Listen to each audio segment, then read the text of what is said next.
Hello, welcome back to my channel. I am repacking my journaling on the go bag. We're in level 4 lockdown and we're in level 4 lockdown for at least another 2 weeks. So this bag isn't really going anywhere, but it does help me to be able to journal anywhere I am in the house, when I've got 5 minutes, when I've got 10 minutes, and I'm not overwhelmed by all choice in my studio.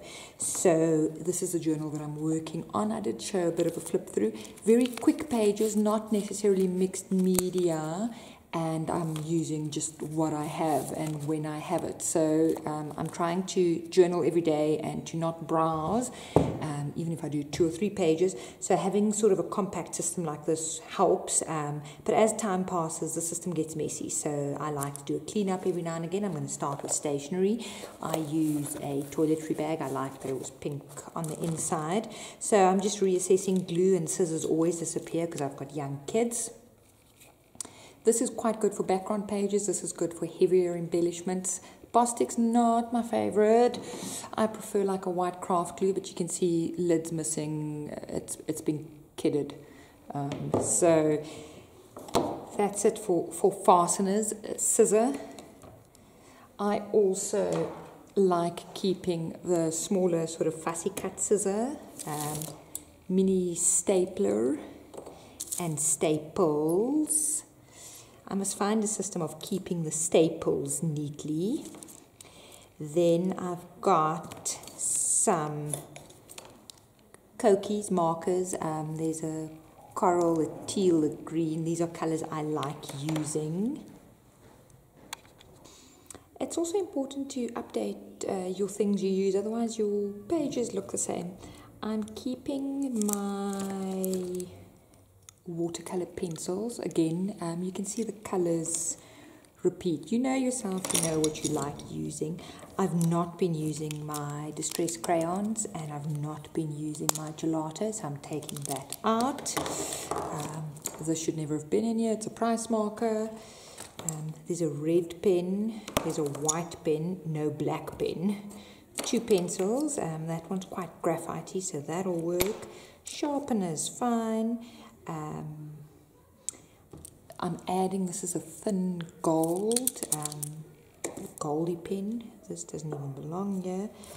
I've got some washi tape, quite neutral, and I've got another roll that's almost done. I'm also trying to get rid of my washi tape, so just finish them. And then I think this is a pin that fell off the bag, so I must find that. This I'll never use in the journal. These are, I sometimes get stickers in my packs that aren't suitable for selling because they're missing a corner, so I just keep them for myself, so they mustn't be in here. And then I've got some clips, which is fine. This is all not supposed to be in the pencil bag. So I need a black pen and I need some different colored pens. I don't journal a lot in my pages, but I like adding borders and things. So this will all go back in here again. So I'm adding, it's a purple and like a teal, black with a thicker line, writing black, a gold, and just some paper clips. So that is then the pencil bag. The next item that I will focus on, I'm also adding a ruler because I have missed that, and to tear with will work. The next item that I'm going to focus on is background papers. I had dismantled my 2020 planner, but I mean it's still good, something, but again it doesn't need to belong in there. This is supposed to only be background papers, but it's a whole lot of stuff now, so give it a shake. With background papers, what you are looking for are not too thick, so no cardstock and things, and things with some interest and variance in texture. So that's pattern paper, that's coffee dyed. I'm using scraps, and I'm using scraps on purpose, so whatever's lying around. I've got some doilies. This is not a perfect doily, it's coffee dyed. This one's avo dyed, this one tall, but this is layering. Sometimes with background papers you cover up everything. Ledger paper does well. This is another avo dye. Birds I like. Grid papers work well, graph paper, anything. This is like a texture, but not really. That's some strips. These are 15 by 15, but they're paper, different colors. Music paper. This is thin. It's got text. You overlay it. It adds interest. A vintage book paper, anything like that. I've got some vellum that I typed on and made mistakes on, so that'll go in as background papers. And this is your basis of anything that you do.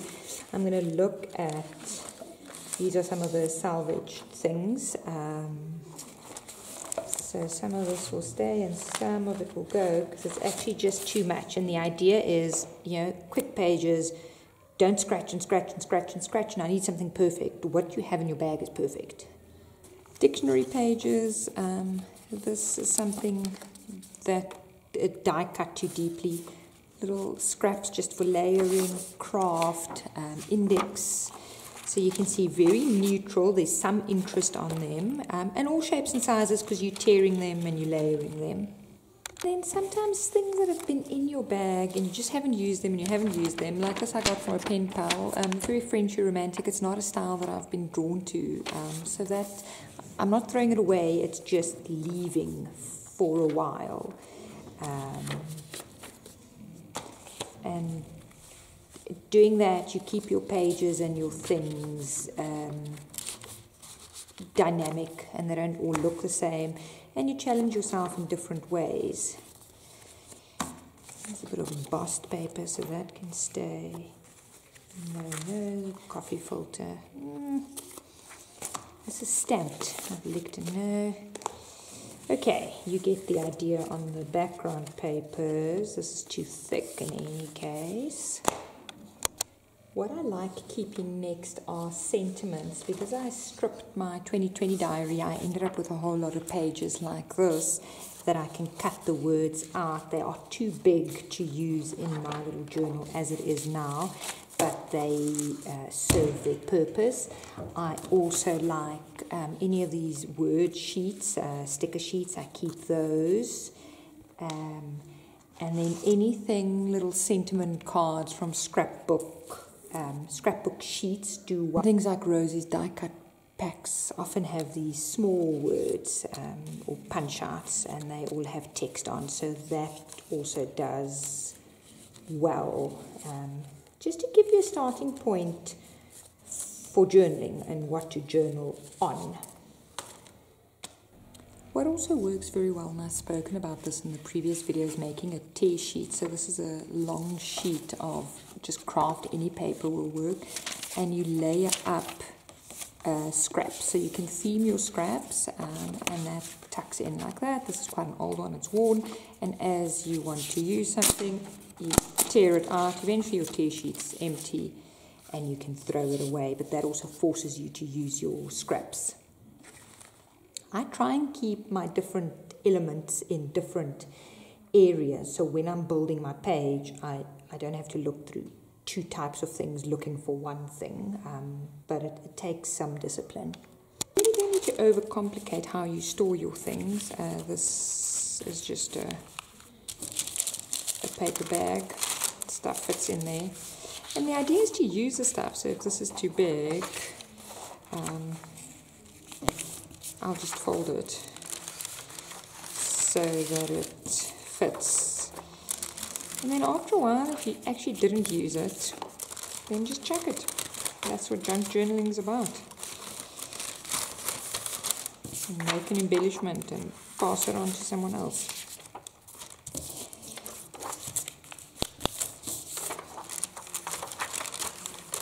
So this is now separate, the sort of texty stuff, but I'll put it with my background papers in the folder, but I don't have to look through it at the same time. Next is embellishments and stickers, and that's really, it's personal preference, what you like, what you don't like, what you think you may use. I try and use my end pieces. something like this, I'll probably just cut. And then also what lies, what, you know, sort of ends up on my desk. For example, I sold these. This one had shifted off its backing paper, so I kept it. These are just really, it's anything. Back to the stickers. I don't mind mixing stickers and embellishments if you want to keep them separate. These are also odd stickers. Again, this overlap between embellishments and background papers, but they were all of interest. So some of the stickers I'd gotten from a pen pal when I could still receive snail mail, and they were nicely in a folder labeled stickers. But some of them I've now used a lot, so they will just sort of go back into a different life, because I'm a bit over them now, so I just want to keep some stuff fresh. And also some things, tab. These I had done recently with some spray inks and things. They work quite well. Again, that's an overlay. It could be a background paper, but it could also just be an embellishment. Just sorting through things. These are things that I tried on my desk. They're maybe not the best, or the stamping wasn't clear or whatever. I don't mind that in my journals, so I try and use them. There's die cuts, there's just all sorts of things. This I received in a Happy Mail. This was a piece of, it's a sticker, but it was a piece of jelly print, but I used the best part of it. So this, throw it away, it's done. Cigarette cards, not really using.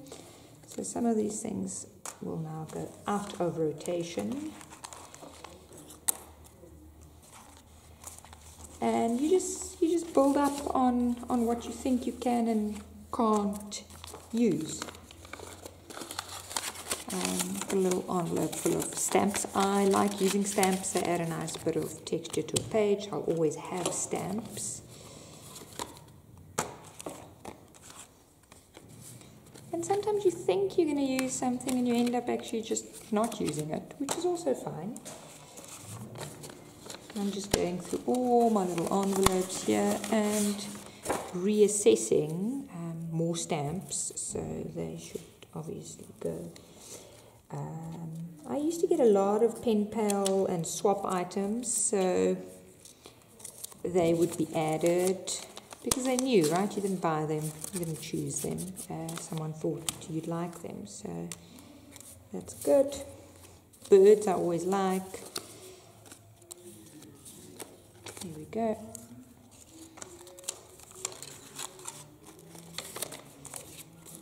Some of the things that I am choosing or that I'm discarding, I look at and I think, oh, but maybe. But it's a choice. It's a choice to make your life easier. So you're not meant to carry your whole studio in your bag. Certain themes, for me, florals always repeat and birds always repeat. But maybe it shouldn't always repeat.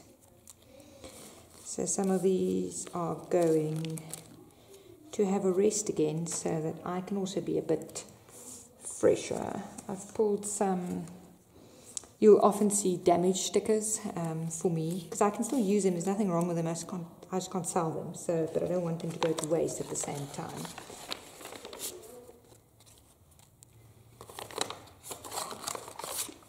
There we go. That was an embellished envelope, but I've never used it, so not been using any stencils because that's mixed media, so that can go out. Here I've got words in between the stamps, so just try something different. I've got this beautiful vintage tin, and it's not too fat, so I'm going to try I use stickers and embellishments indiscriminately, can I say that? So for me, it's not such a big deal that they mustn't be mixed. I'm chucking all of this in here. Whatever fits, fits, and the rest can go out. I also like, it's nice for me to sort of dig and find the correct thing. So, what's happening here? Not fitting. And then some of these I think will go into background papers. So that goes in there.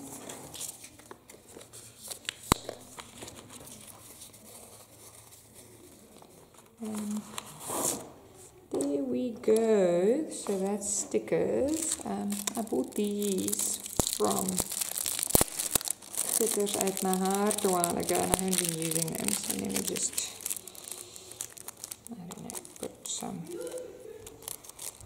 in. Okay, like blinks, I'll always put some blink stickers in. So if you know you like something, don't try and force yourself to not use it. Put it in your repertoire.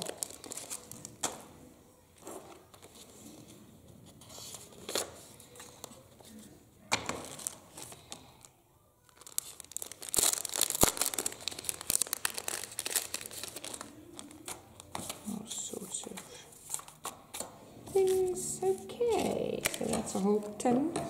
And then these also the last little bits of stickers so that they can be out. That's a lot already to deal with, so I shall stop there. Next up is I keep stamping stuff in this little pocket, but obviously stamps you get the look of very quickly if you use the same. So I'm just adding some color ink. I've got a stamping block. I've got my Snap Together Alpha stamps. Some birds, there's some words. I'm adding a frame to the mix. I'm not doing any stenciling, so the stenciling can go. I'm adding some, it's like a grungy, a noise stamp. That. An arrow, and these ones are quite versatile little border. If they fit in, if they don't fit in, I'm not going to bother with them. Okay, so they fit in, and these are also sort of grungy stamps. So the stamps will stay. I've got this metallic green. I don't use it anywhere else. Black, and I don't know what color this is even. I bought a whole lot of secondhand, but these are fine. And if the lids come off or something happens to them, I'm not wholly on them. I've got this bag open now because I've put my stickers and my background things in a tin. So I'm going to use this for my stamping because I've added a lot of stamping now. So the stamping is going to be too much for this small bag. I also try and add things that have value to me. So this was that I got in a swap, a little angel thing. So that's special to me. So I want to see it and I want to use it. So what, after all of this chit-chat, have I got for my journaling bag? My 2 journals, normally normal people would have one, to go in. The page with background papers and sentiment or sort of overlays. The bag full of stamps and inks, stickers and embellishments, and stationery. This bag will also serve, to a certain extent, if I wanted to do anything in my planner, decorative in my planner. So it can be used for both. I'm not saying this is the only things I use. For example, I wanted to do a very specific page on the situation in South Africa at the moment. So I did go and pull these 2 items, but I'll be using them in my page today. So there we go. With the second journal, it is a bit of a squeeze, but this is a laptop type bag, and it's fine. So if I want to do a journal page right now, I can sit down and I have everything I need in one spot. If you think I'm missing something, if you can't believe I'm adding something, if you have some suggestions, drop me a comment and hopefully we can make some quick pages together. Thanks for watching. Bye-bye.